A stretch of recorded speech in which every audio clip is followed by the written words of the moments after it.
सर्वप्रथम महाकारुणिक सम्यक बुद्ध को त्रिवार वंदन करते हुए तदोपरांत परम पूज्य बोधसत्व बाबा साहब डॉक्टर भीमराव अम्बेडकर जी के प्रति कृतज्ञता का भाव प्रकट करते हुए तदोपरांत श्रद्धावान उपासक, श्रद्धावान उपासका और बच्चों, आप सभी के प्रति मंगल मैत्री की भावना प्रकट करते हुए आज वर्षावास के पावन पुण्य काल में यहाँ लुम्बिनी बुद्ध विहार में शील ग्रहण करने हेतु, पूजा वंदना लेने हेतु, धम्म श्रवण करने हेतु आए हैं। उत्तम कर्म है कि हमें अपने इस ग्रस्त के जीवन में पुण्य कर्म करना चाहिए। वर्षा काल में अधिक से अधिक पुण्य कर्म करना चाहिए। पुण्य कर्म करने के लिए सबसे पहले हमें अपने को शील में स्थापित करना चाहिए। 5 शील होते हैं, उन शीलों का पालन करना चाहिए। बुद्ध विहार में आकर बुद्ध के गुणों को, धम्म के गुणों को, संघ के गुणों को याद करना चाहिए। अगरबत्ती मोमबत्ती के माध्यम से सम्मान प्रकट करना चाहिए। 8 शील लेना चाहिए। यथासंभव अपने कमाई हुए धन से दान करना चाहिए। आर्थिक दान, श्रम दान, किसी की मदद करना वो भी दान है। तो और खुले मन से, परिशुद्ध मन से करना चाहिए, क्योंकि भगवान बुद्ध ने बड़ा ही दान के बारे में बताया है। क्योंकि जैसे कोई सदग्रस्त होता है, अपने परिवार को चलाता है, परिवार को चलाते हुए कुछ पैसा जमा करके चलता है जो उसके जीवन में काम आए जब ज़्यादा पैसे की आवश्यकता हो। इसी प्रकार जब मनुष्य अपने गृहस्थ के जीवन में से कुछ दान करके चलता है, वो सारा का सारा जमा होता रहता है। उसके जीवन में जब कभी कठिन परिस्थितियाँ आती हैं तो जो पुण्य बल है उसके काम में आने वाला होता है। तो इस प्रकार धर्म को समझेंगे, कर्म फल कर्म के पाप को समझेंगे तो पुण्य का फल हमको मालूम पड़ेगा। सही मायने में हम जब यह बुद्ध विहार में आते हैं तो ठीक प्रकार से शील ग्रहण करना चाहिए और महीने में 4 उपोषित हैं उसको पालन करने का प्रयास करना चाहिए, अपने भले के लिए, अपने परिवार के भले के लिए और समाज की भलाई में योगदान देने के लिए। क्योंकि शील सबसे पहले स्वयं का कल्याण करते हैं, तब वो कहीं परिवार का कल्याण में सहायक होते हैं। इतने कल्याणकारी शील होते हैं। सभी लोग बुद्ध विहार में जो लोग आते जाते हैं, शील ग्रहण करते हैं, पूजा वंदना लेते हैं, तो नमस्कार करते हैं। 3 बार नमस्कार करते हैं, पंचांग प्रणाम करते हैं। पंचांग मतलब 5 अंगों से प्रणाम करना। 5 अंग शरीर से तो हम प्रणाम कर लेते हैं। शरीर से प्रणाम कैसे कर लेते हैं? 5 अंगों से पैरों को जमीन पर रखते हैं, घुटने जमीन पर टिकाते हैं, हाथों की हथेलियां हैं और कोने हैं, हाथों के कोने जमीन पर टिकाते हैं, तो हाथ का पंजा जमीन पर टिकाते हैं और माथा सर पर रख, माथा जमीन पर टिकाते हैं। इस प्रकार 5 अंगों से हम प्रणाम करते। तो अगर इस प्रकार प्रणाम करते हैं तो ये शारीरिक प्रतिक्रिया है। क्यों किया जाता है पंचांग प्रणाम, उसे समझने की आवश्यकता है।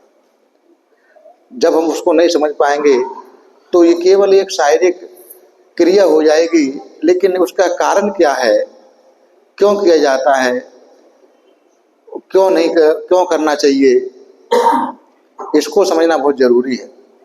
सभी लोग अधिकतर जब बुद्ध विहार में जाते हैं तो प्रणाम करते ही हैं और इसी प्रकार से करते। उसके पीछे कोई ना कोई कारण होना चाहिए, क्योंकि भगवान बुद्ध का धर्म सत्य पे आधारित है और हर चीज के पीछे भगवान बुद्ध कहते हैं संसार में जो कुछ भी घटता है उसके पीछे कोई ना कोई कारण होता है। तो क्या कारण है, क्यों 5 अंगों से प्रणाम करते हैं और क्यों 5 अंगों से प्रणाम करना चाहिए, उसको समझें।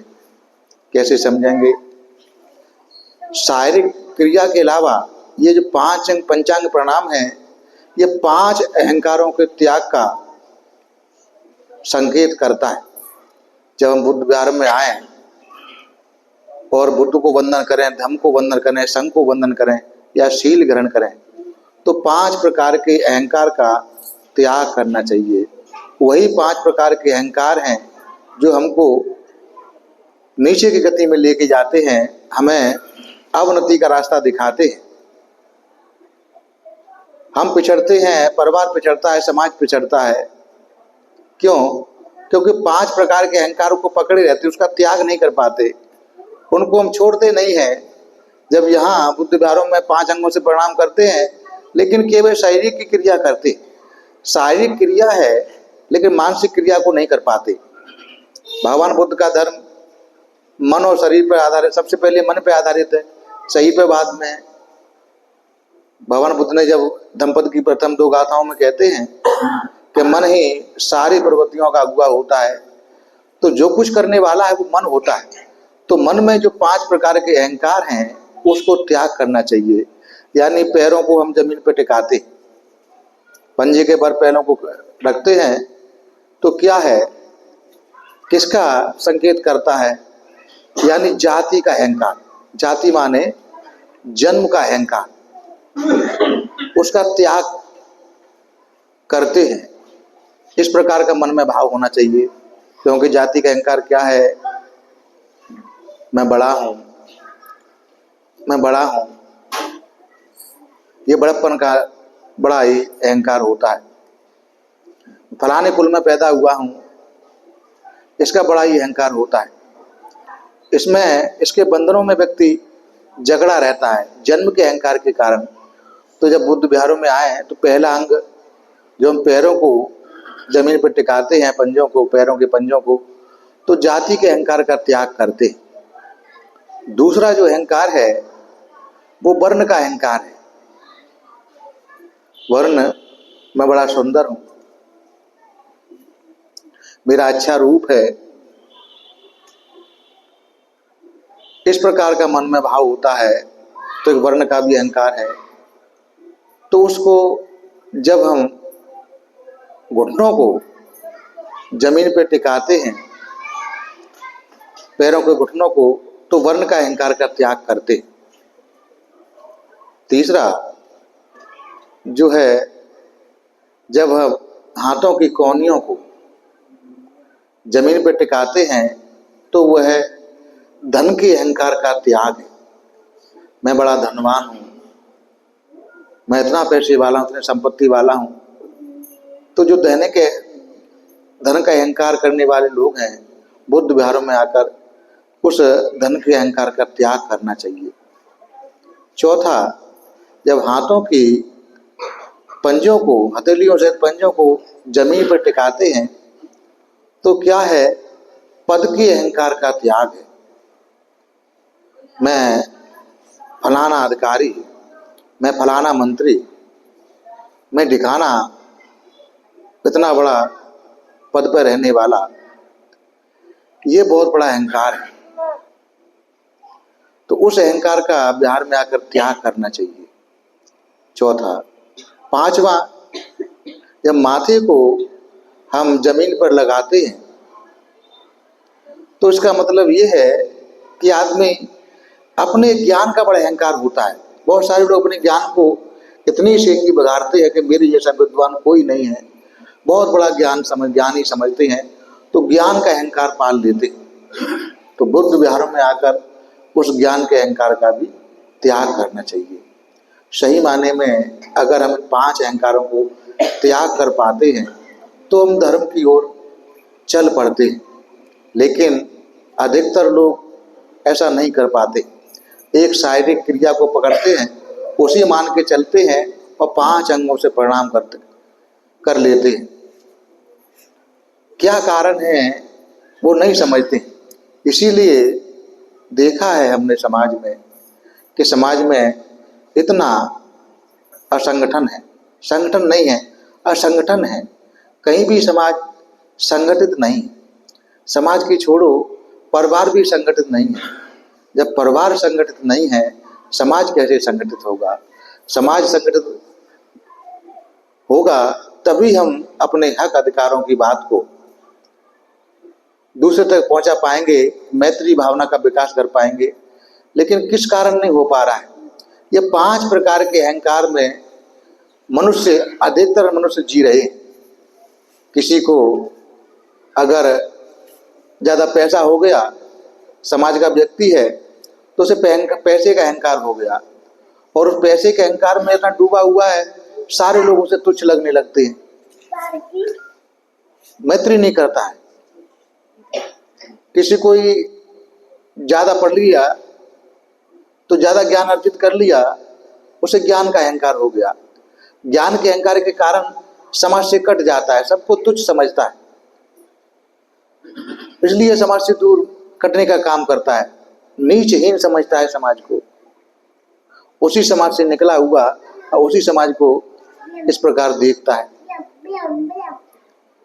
किसी को अपने पद का अहंकार हो गया, कोई किसी को कोई सरकारी विभाग में नौकर बन गया, 2nd क्लास का अधिकारी, 3rd क्लास का अधिकारी, 1st क्लास का अधिकारी, तो उसे, या कोई राजनीति में कोई मंत्री बन गया, या किसी पार्टी में कोई बड़ा पद ले लिया, उसे पद का अहंकार हो गया। उस पद के अहंकार के कारण समाज के लोगों को, जिस समाज से निकला है, उनको नीचहीन समझने लगता है, उस अहंकार में डूब जाता है। कोई लोग जो हैं अपने वर्ण का अहंकार पाल लेते हैं। ये सभी लोग जो मैले कुचले रहते हैं, गंदे रहते हैं, संसाधन नहीं रहने के कारण अपने रूप को नहीं संवार पाते हैं, और कोई ज़्यादा सुंदर होता तो सुंदरता का अहंकार पाल लेता है।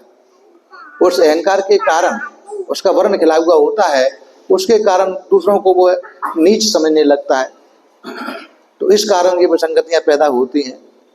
और कोई आदमी जन्म से एक अच्छे परिवार में जन्म हो गया, अच्छे कुल में जन्म हो गया, उसी समाज का व्यक्ति, उसे अच्छा परिवार मिल गया, तो उसके अहंकार में डूब गया, तो उस कारण से वह अहंकार पाल लेता है और सारी विसंगतियाँ पैदा होती हैं। धर्म को धारण करने के लिए लोगों ने देखा होगा, जब कोई गुरुद्वारे में जाता है, सिख लोग के मानने वाले, तो कोई राष्ट्रपति है, राष्ट्रपति को अगर सेवा का अवसर मिला है जूते साफ करने का, तो सारे अहंकार को त्याग कर सभी लोगों के जूतों को साफ करने का काम करेगा।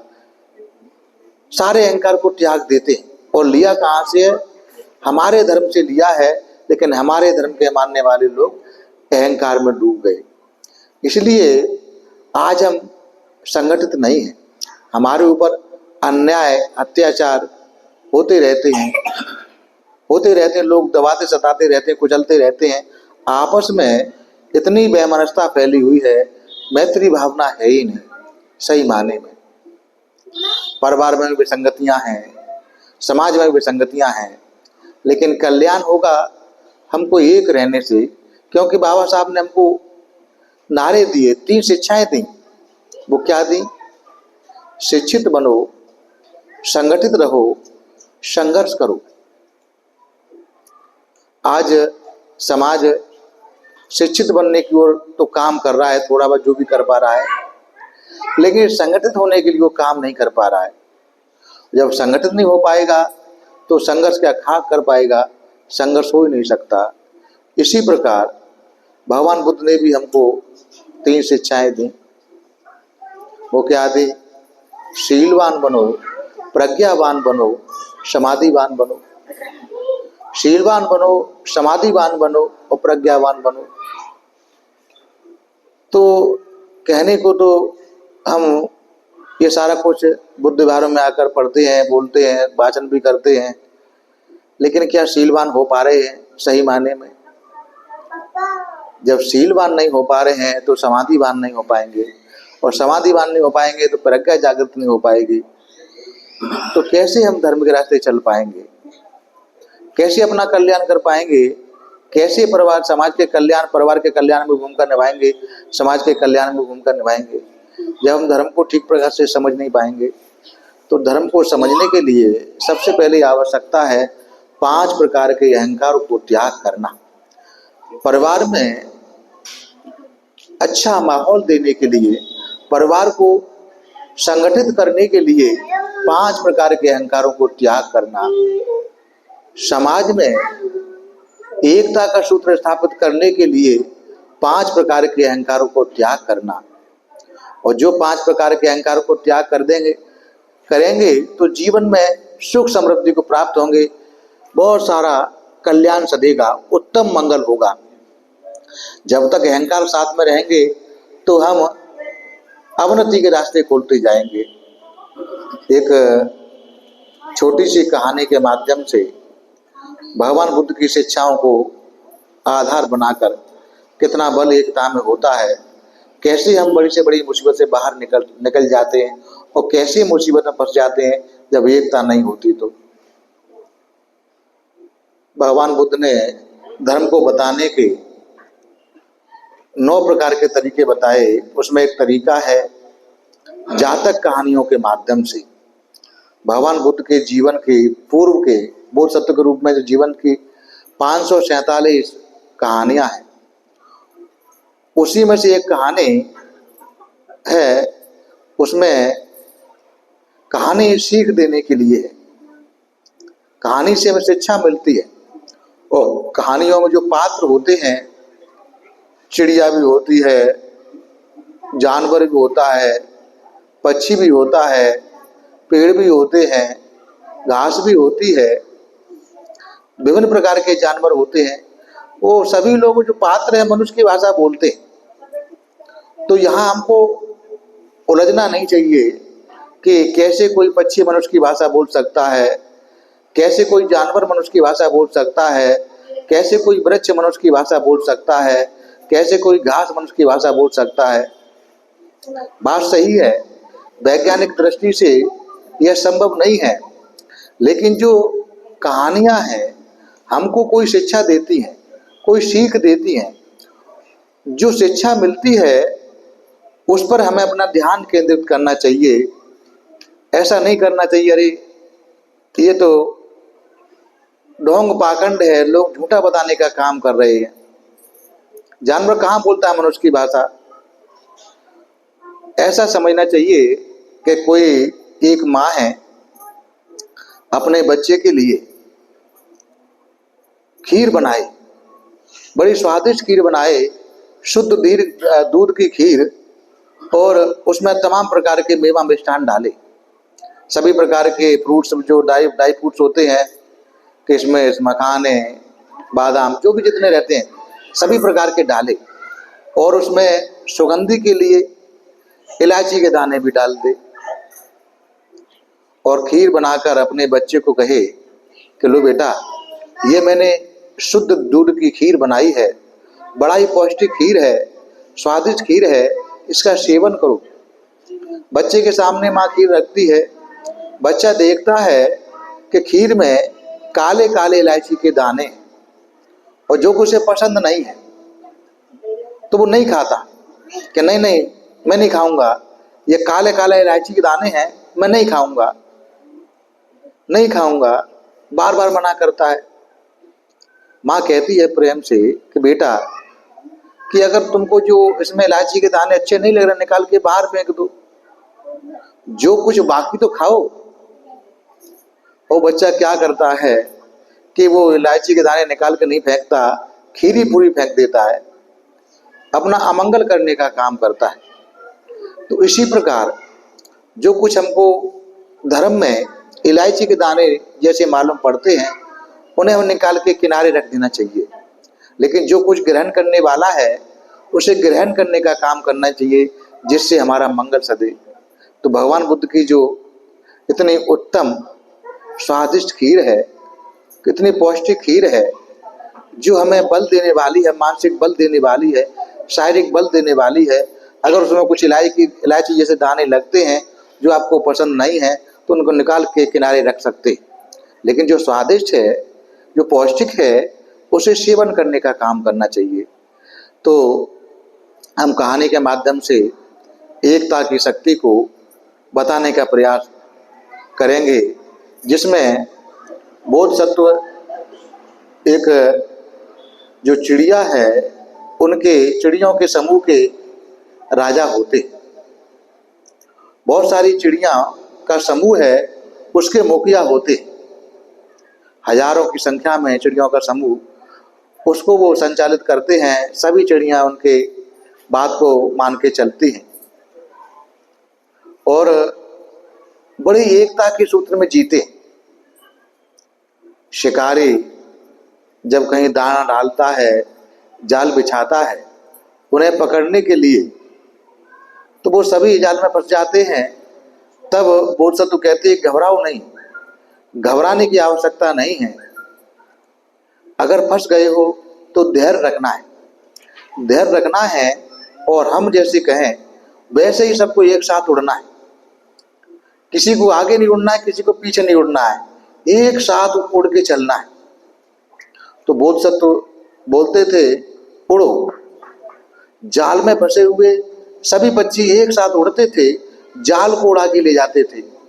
जाल को उड़ा के ले गए और किसी कटीले वृक्ष पर जाकर बैठते थे। जाल उसमें फंसा रह जाता था, सारे पक्षी निकल के भाग जाते थे, सारी चिड़ियाएं निकल के भाग जाती थी।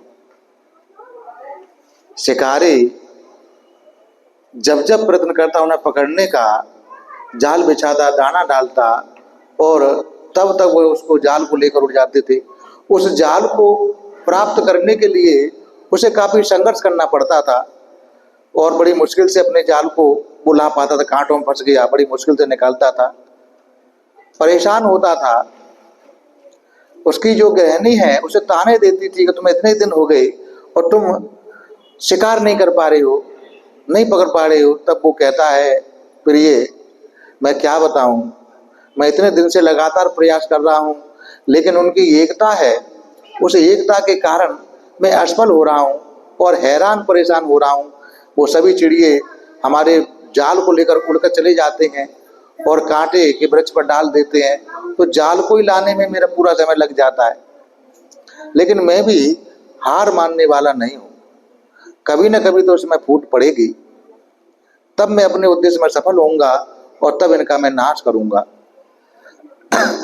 इस प्रकार का वो संकल्प करता है, पीछा नहीं छोड़ता। उसने भी संकल्प कर लिया कि मुझे शिकार करना ही है। होता ये है कि जब ऐसा क्रम चलता रहता है, एक समय ये जो समूह है चिड़ियों का एक जगह कहीं दूसरे स्थान पर बैठे हुए थे, खेल कूद रहे थे। उस समय एक छोटा चिड़िया का बच्चा एक बड़े चिड़िया के ऊपर से निकल गया, ऊपर से कूद के निकल गया। तो वो जो बड़ा बड़ा बोलता है नाराज होकर, ऐसा लगता है कि तुम्हें जाल को उठाते हो। अब बड़ा है, छोटा बच्चा ऊपर से निकल गया तो उसे वो जाति अहंकार जग गया कि मैं जन्म से बड़ा हूं, मैं जन्म से बड़ा हूं, तो मेरे ऊपर से वो निकल के जा रहा है। तो जाति अहंकार जग गया। छोटा कहता है गलती हो गई, तो वो उस पर नाराज होता है। तो उसके जो परिवार के लोग होते हैं उसके चिड़े के, तो बच्चे को जब वो डांटता है दूसरा वाला, तो उससे कहते हैं ऐसा क्यों कर रहे हो, बच्चा है, हो गया गलती, तुम ऐसा नहीं बोलना चाहिए था, ये नहीं करना चाहिए था। इस प्रकार वहां वर्ण का अहंकार जाग जाता है और वह जो छोटी सी बात थी वो धीमे धीमे बात बड़ी होने लगती, बड़ी होती गई, बड़ी होती गई और उन 1000 चिड़ियों में एक 500 का एक अलग मुखिया था, वहां तक पहुंचती है। तो वो चाहता था कि इसका नेतृत्व तो मैं करूं, उसका पद का अहंकार जागता है। इस प्रकार अहंकार जागने के कारण वो जो एक साथ में रहते थे उन सब में फूट पड़ गई। वो सब समझाते हैं कि देखो ये सब करना ठीक नहीं है, संगठित रहने में ही भलाई है, हमें एकता के सूत्र में बंधे रहना है तो मुसीबत से बचे रहेंगे। अगर एकता हमारी टूट गई तो मुसीबत में फंस जाएंगे। लेकिन उनमें से जो जिसको पद का अहंकार जाग गया, वो मुखिया बनना चाहता था, वो किसी भी हाल में एकता नहीं चाहता, अपना समूह बढ़ाने का काम करता है। इस प्रकार जो 1000 का चिड़िया का समूह था वो 2 भागों में बट जाता है। 2 भागों में बट गया तब वो सब सोचते हैं कि देखो अब अगर हम इनके साथ रहेंगे तो जीवन हमारा संकट में जाएगा, क्योंकि ये अनुशासनहीन हो गए, तो ये बात को समझेंगे नहीं, एकता के मंत्र को मानेंगे नहीं। अगर एकता के मंत्र के मान लेते तो 2 भाग नहीं होते। वह प्रयास करते हैं लेकिन नहीं होते, तो वो कहते कि देखो जिनको अपना जीवन सुरक्षित रखना है, जो अपना जीवन भला समझते हैं, तो हमारे साथ में आ जाओ, क्योंकि यहाँ जीवन संकट में पड़ेगा, मुसीबत में फंसेंगे और उससे बचना ही ज़्यादा अच्छा है, जीवन बचाना ज़्यादा अच्छा है। तो जिन लोगों को बोधसत्व की बात अच्छी लगी वो उनके साथ में चले गए, बोधसत्व उनको लेकर दूसरे स्थान पर चले गए, सभी को जीवन बचाने के लिए करुणा के भाव से कि कम से कम कुछ का तो जीवन बचे। लेकिन जो दूसरा मुखिया था वो अहंकार में डूबा हुआ था,